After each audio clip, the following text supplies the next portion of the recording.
श्री गणेशाय नमः। नमस्कार, मैं आपका मित्र पंडित लोकेश गैतोड़ी आप सभी का हार्दिक स्वागत करता हूं अपने YouTube चैनल पर। आप सभी को श्री अहोई अष्टमी व्रत की हार्दिक शुभकामनाएं। यह व्रत परम पुण्यदायी है तथा माताएं अपने बच्चों के कल्याण की कामना से इस व्रत को रखती हैं। आज हम इस वीडियो के माध्यम से श्री अहोई अष्टमी व्रत की कथा का श्रवण करेंगे तथा व्रत के मुहूर्त की भी चर्चा करेंगे। तो आइए वीडियो आरंभ करते हैं। सबसे पहले व्रत के मुहूर्त की चर्चा करते हैं। 17 अक्टूबर 2022 दिन सोमवार, इस दिन श्री अहोई अष्टमी का व्रत रखा जाएगा।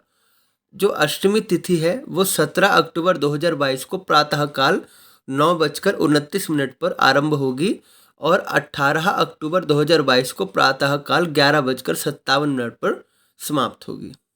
और इस दिन 17 अक्टूबर 2022 को अहोई अष्टमी का व्रत रखा जाएगा। व्रत में पूजा का समय है सायंकाल 5:50 से 7:05 तक। सायंकाल 5:50 से 7:05 तक। और इस दिन तारों को देखकर अर्घ्य दिया जाता है। आइए अब श्री अहोई अष्टमी व्रत की कथा का श्रवण आरंभ करते हैं। एक नगर में एक साहूकार रहा करता था। उसके 7 लड़के थे, 7 बहुएं थी तथा एक पुत्री थी। दीपावली से पहले कार्तिक कृष्ण अष्टमी को 7 बहुएं अपनी इकलौती नंद के साथ जंगल में मिट्टी लेने गई। जहां वे मिट्टी खोद रही थी वहीं पर स्याऊ की मांद थी। मिट्टी खोदते समय नंद के हाथ से स्याऊ का बच्चा मर गया। तब स्याऊ माता क्रोध में भरकर बोली कि तूने मेरे बालक को मारा है, इसलिए मैं भी तेरी कोख बांधूंगी। तब नंद अपनी 7 भाभियों से बोली कि तुम में से कोई मेरे बदले अपनी कोख बंधवा लो। सभी भाभियों ने अपनी कोख बंधवाने से इनकार कर दिया, परंतु छोटी भाभी सोचने लगी कि यदि मैं कोख न बंधाऊंगी तो सासू जी नाराज हो जाएंगी। वह भूली थी। ऐसा विचार कर नंद के बदले छोटी भाभी ने अपने को दंडित करवा लिया। उसके पश्चात उसकी जब भी संतान होती 7 दिन के पश्चात उसकी मृत्यु हो जाती। एक दिन साहूकार की स्त्री ने पंडित जी को बुलवाकर पूछा, हे ब्राह्मण देवता, क्या बात है, मेरी इस बहू की संतान 7वें दिन ही क्यों मर जाती है? तब पंडित जी ने बहू से कहा कि तुम काली गाय की पूजा क्या करो।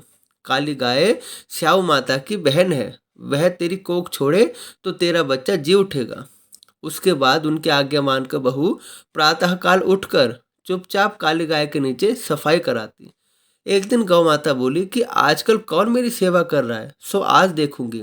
गौ माता खूब तड़के जागी तो क्या देखती हैं कि साहूकार के बेटे की बहू उसके नीचे सफाई कर रही है। गौ माता उससे बोली, तुझे किस चीज की इच्छा है जो तू मेरी इतनी सेवा कर रही है? मांग, क्या चीज मांगती है? तब साहूकार की बहू बोली कि हे स्याऊ माता, तुम्हारी बहन है और उन्होंने मेरी कोख बांध रखी है, उस कोख को तुम खुलवा दो। गौ माता ने कहा अच्छा। तब गौ माता 7 समुंदर पार अपनी बहन के पास उसको ले चली। रास्ते में कड़ी धूप थी, इसलिए दोनों एक पेड़ के नीचे बैठ गई। थोड़ी देर में एक सांप आया और उसी पेड़ पर गरुड़ पक्षी के जो बच्चे थे उनको मारने लगा। तब साहूकार की बहू ने सांप को मारकर ढकेल दिया और बच्चों को बचा लिया।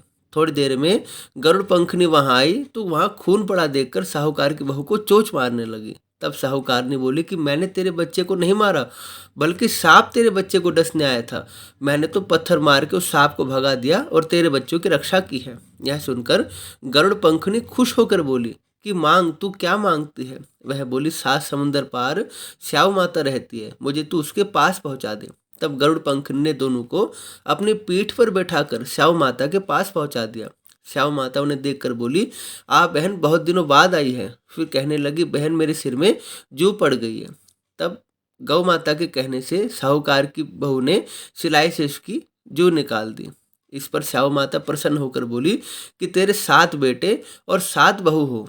साहूकार ने बोली, मेरा तो एक भी बेटा नहीं है, 7 कहाँ से होंगे? स्याऊ माता बोली कि वचन दिया तो वचन दिया, मेरा वचन कभी निष्फल नहीं जाता। तब साहूकार की बहू बोली, माता मेरी कोख तो तुम्हारे पास बंद पड़ी है, यह सुनकर श्यामा माता बोली, तूने तो मुझे ठग लिया, मैं तेरी कोख कभी नहीं खोलती, परंतु अब मैंने वचन दिया है इसलिए खोलनी पड़ेगी। जा, तेरे घर में तुझे 7 बेटे और 7 बहुएं मिलेंगी। तू जाकर उजमान करना, 7 अहुई बनाकर 7 कढ़ाई करना। वह घर लौट आई। उसने देखा कि 7 बेटे और 7 बहुएं बैठी हैं। वह खुश हो गई। उसने 7 अहुई बनाई, 7 उजमान किए, 7 कढ़ाई की। जेठानी आपस में कहने लगी कि जल्दी जल्दी पूजा कर लो, कहीं छोटी बहू अपने बच्चों को याद करके रोने ना लगे। थोड़ी देर में उन्होंने अपने बच्चों से पूछा कि अपनी चाची के घर देख कर आओ कि अभी तक वह रोई क्यों नहीं। बच्चों ने देखा कि चाची तो कुछ उबाल रही है, कुछ पका रही है, खूब बुझमान हो रहा है। यह सुनते जेठानी दौड़ी दौड़ी उसके घर गई और जाकर पूछने लगी कि तुमने कोख कैसे छुड़ाई। वह बोली, तुमने तो कोख बंधाई नहीं, मैंने बंधा ली। अब स्याऊ माता ने कृपा करके मेरी कोख को खोल दिया। स्याऊ माता ने जिस प्रकार उस साहूकार की बहू की कोख खोली, उसी प्रकार सबकी संतान की रक्षा करना, कहने वाले की, हुंकार भरने वाले की और कथा को सुनने वाले की। जय स्याऊ माता। इस प्रकार श्री अहोई अष्टमी व्रत की कथा संपूर्ण हुई।